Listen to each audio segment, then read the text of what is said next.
sora walaalahayga sharafta leh maanta waxaan idin wadaa hooyo meyd ah meydkeedii diiday inuu qabriga galo hooyo ahayd ahlu salaad ahlu diin dadka sadaqada baxsado dad qof wanaagsan ahayd haddana markii ay dhimatay diiday in qabriga gasho ama dhulkii in laga fujiyo diiday maxaa ku kalifay talo maxaa keenay marka soo dhawaad walaalahayga assalaamu calaykum waraxmatullaahi wabarakaatu waa idin salaamay walaalahayga sharafta leh meel baa joogtiin soo dhawaada marka hore aan ku salino nabigeena suuban calayhi afdalu salaatu wasalaam allahuma salli wasallim mubaarak calaa sayidina muxamed sala allahu calayhi wasalam soo dhawaad walaalahayga sharafta leh maanta waxaan idin wadaa hooyo dhimatay hooyo wanaagsaneyd laakiin markii ay dhimatay diiday in dhulka laga fujiyo sababta maxay tahay hooyadan waxay ahayd hooyo u dhalatay wadamadan carabta waxay ahayd hooyo wanaagsan xajka tagtay waxay ahayd hooyo ahlu diin ah hooyo salaada jecel sadaqada baxsato soomka waqtigiisa soomto cibaadada intii ilaahay uu faray waxaasoo dhan samayso hooyadan iyadoo saas eg ayay waxay dhimatay markii ay jirtay 60 sano markii ay dhimatay waxay la hadleen ilmaheedii sheekhi waxay ku dhaheen sheekhow hooyadan ana ayaa dhimatay waxaan rabnaa qof dumar ah oo meydka dhaqdo in aad noo soo dirtid islaantii ayaa lasoo diray way timid islaantii markii ay timid waxay dhahday qolkii meydka uu ku jiro ay soo gashay waxay dhahday waxaa usoo galay 3 gabdhood oo iyada ay dhashay islaanta dhimatay iyo 4 la dhalatay ayaa usoo galay markaasay waxay dhahday naagtii dhaqaysa meydka aniga 7 qofood uma baahni waxaan u baahanahay hal qof ilaa 2 qof si ay ii saacidaan hawsha kalentan aniga ayaa aqaano sidaan u qabsan doono marka waxay dhaheen waa noo baahanaysaa hawshaada adiga qabso inaan noo baahanays annaga ayaa og islaanta marka dadka ayay muxuu ahay waxyaabihii ay samey jirtay waa ogaan doonaa laakiin horta marka hore wixii lagala kulmay markii la dhaqayo meydkeeda aan faahfaahinayna marka hore marka waxay dhaheen waa noo baahanaysaa adiga hawshaada qabso islaantii waxay damacday waxay tiri gabdhihii 2 kamid ah meydkan ila soo qabta meydka waxa way markii la dhaqaayo sariirta u saaran yahay waa laga qaadayaa ama miis ayaa la saarayaa oo loogu talagalay in lagu dhaqo ama waxaa la saarayaa sariir waxba aan saarnayn si biyaha ugu hooraan maxaa yeelay joodari korkiisa meyd laguma dhaqi karo wuxuu noqonaa inuu biyihii lagu dhaqay u dhexda ka jiifo marka waxaa la damcay meeshii ay ku dhimatay in laga qaado meel kale oo lagu dhaqi lahaa la geeyo hooyadii waa la qabtay waa laga fujin waayay meeshii markii laga fujin waayay islaantii way yaabtay waxay dhahday maxaa dhacay dhulka looga fuji lahayahay markaas waxay dhaheen anagaba horta waa aragnay waa qaadi weynay marka waa isku dayayna inaan qaadno marka ayaga way aaminsan inay wax sheegaan ma rabaano islaantii way yaabtay waxay wacday sheekhi iida soo diray oo meedka in ay dhaqdo u soo diray sheekhi markii ay wacday waxay dhahday sheekhow islaantan aniga dhulka waa ka fujin laahay waa la qaadi laayay xataa 7 haweenka ahayd oo meesha kula jirtay qaarna iida dhashay qaarna la dhashay markii iskugu tageen xataa dhulkii waa laga fujin waayay sheekhi markuu wuxuu dhahay aniga xaaladaas oo kale way soo martay oo iyada iguma horeyso marka waxaa samaysaa korkeeda ha taabanina marka aad qaadaysiin korkeeda meel ha ka taabanina waxaa samaysiin marooyin inaa qaadiin hoosta ka geliya maradaas qaada marka hal maro dhabarka ka geliya marana waxaad ka gelisiin garbaha marada kalentana qaybta lugaha geliya marka waxaa sameynaysiin marada darafaha ka qabta ama dhinacyada ka qabta oo marihii le kor u qaad iidayaa la taaban sidii ayaa la yeelay sariirtii ay saarnada ayaa laga qaaday waxaa la geeyay meeshii lagu dhaqi lahay meeshii markii la geeyay islaantii meydkii waa ay dhaqday way nadiifisay markii ay nadiifisay waxaa la gaaray waqtigii loo weysa qaadi lahay karfanteedina lagu xiri lahay islaantii markii ay bilowday inay gacmaheeda biyaha ku shubto islaantii gacmaheeda dhab isku siisanay sidii qof nool oo kale dhab markay isku siisato waxay geesaha ka qabsanaysaa meeshii lagu dhaqayo ama sariir ahaato ama miis ahaato ayay waxay ka qabsanaysaa labada dhinac dhab ayay siisanaysaa way la yaabtay waxay dhahday islaantii gadaal ayay u booday waxay dhahday maxaa dhacay markaas waxay dhaheen mar labaad dhaq insha Allah haddana mar labaad ay dabacday in uu weysa qaado haddana sidoo kale gacmahay dhab isku siisanaysaa sidii qof nool oo kale markaasaan waxaan dhahay tiri qofkan ma dhimanin waa qof nool oo aad dhehaysiin dhaq islaanta iyadoo naxsan waxay dhahday uwaca dhaqtar uwaca inay dhimatay in ay nooshahay si uu u kala xaqiijiyo gabdhihii waxay isdhaheen waa laga yaabaa inay nooshahay kadib waxaa loo wacay dhakhtar ayaa loo wacay dhakhtarkii markii loo wacay wuu akiidiyey ama wuu hubiyey mar labaad in ay islaantaan ay dhimatay mar horena ay dhimatay oo aysan nooleen nafna aysan ku jirin. marka wuxuu dhahay islaantaan waa dhaqi kartiin oo meyd waaye qof nool ma ahan. islaantii mar saddexaad ayay bilowday hadan inay u weyse qaado way diiday.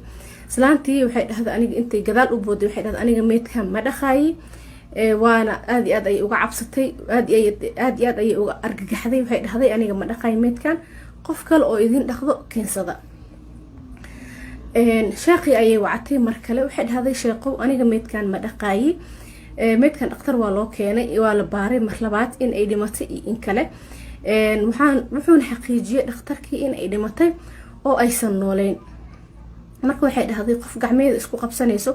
oo sidii qof nool oo kaleenta ah. waxay leedahay aniga ma dhaqi kari, waa ka cabsanaa. marka wuxuu dhahay adiga meydkan ha dhaqin ilaa ay kaaga sheegaan dumarka meesha kugala jiro, ilaa ay kaaga sheegaan sababta ama waxa ay sameyn jirtay qofkan inta aysan dhimanin, waxa ay sameyn jirtay intay kaaga sheegayaan. wax aad sameyn kartid ma jirto, meel u fariiso wareyso runta hal ii sheega dheh. meeshii ayay fariisatay waxay dhahday soo dhawaada, aniga waxaan rabaa inaan ogaado qofkan inta aysan dhimanin wixii ay sameyn jirtay. waxay dhaheen marka hore way damcay inay qariyaan, laakiin marka dambe waxay dhaheen hooyadeen anaga muxuu ahay horta waa qof ahludiini ahayd, wax walba ilaahay fara way sameyn jirtay, salaad way duka jirtay waqtigeeda, sadaqad way baxsan jirtay, xaj way tagtay, wax walba way sameyn jirtay oo wanaagsan, sadaqada iyo sakada wax walba wanaagsan way sameyn jirtay. laakiin hooyaday waxay ahayd qof dadka isku dirto, anaga xataa kama nabadgelin. qof yacni familka ka mid ah oo ka nabadgala ma jiro ama qaraabada ah. waxay dhaheen waa qof waxay ahaa jirtay dadka isku dirto, hadalka markii inta ka dhagaysato isla markii garabsaarkeeda intay qaadato ciddii warka laga sheegayay u geynayso, xataa haddii si kasta loola hadlo oo la dhaho warkan qari ma qarin jirin war. waxay jecleed namiimada iyo isku dirta iyo kala geeska ayay jecleed. dad badan way kala furfurtay, naago badan iyo nimankoodii kala furtay. qof ehelka xataa walaalaheed meesha joogan waxay dhahen anaga kama nabadgelin, ilmaheedan gabdhaheedan kama nabadgelin, qaraabada iyo yacni ama ninka qabta cidiisa ahaato ama iyad cideeda ahaato qof bili-aadan oo ka nabadgeli jiray ma aysan jirin. waxay jeclaa jirtay dadka inay isku dirto,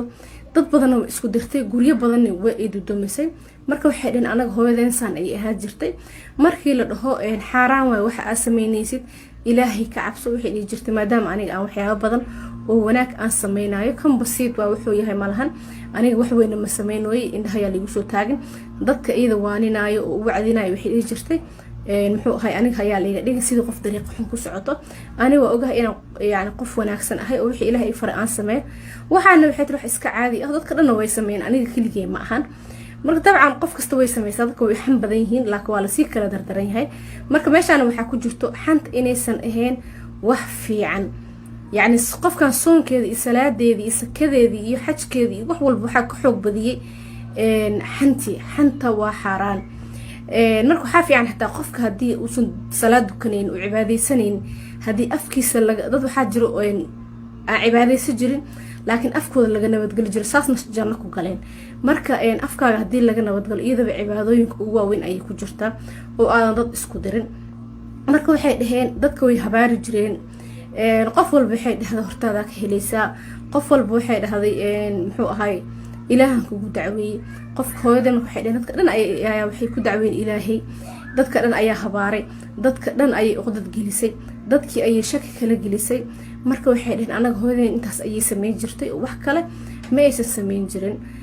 intaasna waa kabaairta ugu waaweyn. marka islaantii meydka dhaqaysay mar labaad waxay wacday sheeqii, waxay dhahday sheekhow islaantan intaas ayay sameyn jirtay, qof ahludiin oo ahlusalaadna way ahayd. waxaan ay sameynaysana waxay u haysatay wax iska qafiif ah oo caadi ah. facal kheyrka kale iyo muxuu cibaadooyinka kale ay sameynaysan inay ka xoog badan yihiin. waxaan wax la mid ahna ilaahay uusan u cadaabeyn ayay u maleynaysay. marka wuxuu dhahay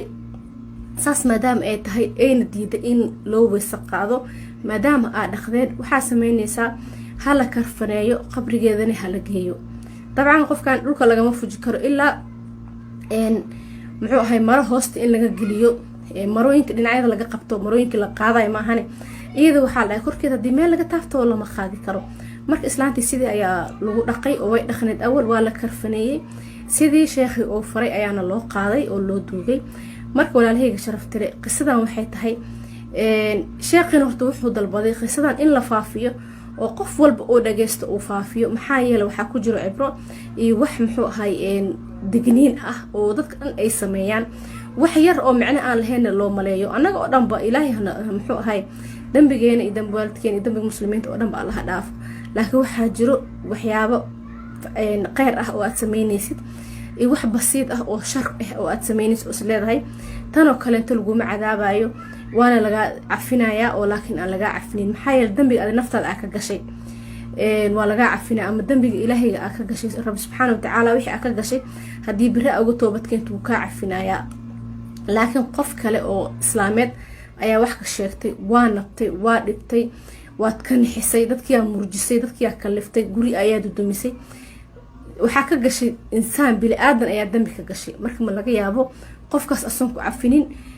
ilaahay ma ka cafinay dambigaas oo kale dambigaas wuxuu idinka dhaxeeyay adiga iyo qofkii aad dambi ka gashay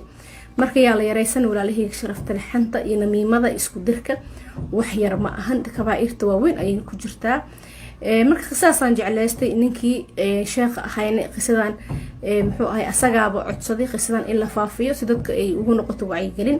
marka asxaabteeda sharafta leh qisada ay ugu talagal intaas ay ku egtahay waana qiso yaab leh marka fal hadii ay ugu cusubtahay subscribe iyo saar video haduu ku cajibin like ta noo saar maxaan kaga tagayaa sida caadada noo ahayd saliga nabigeena suuban calayhi afdalu salaatu wasalaam allahumma salli wa sallim mubarak ala sayyidina muhammad sallallahu alayhi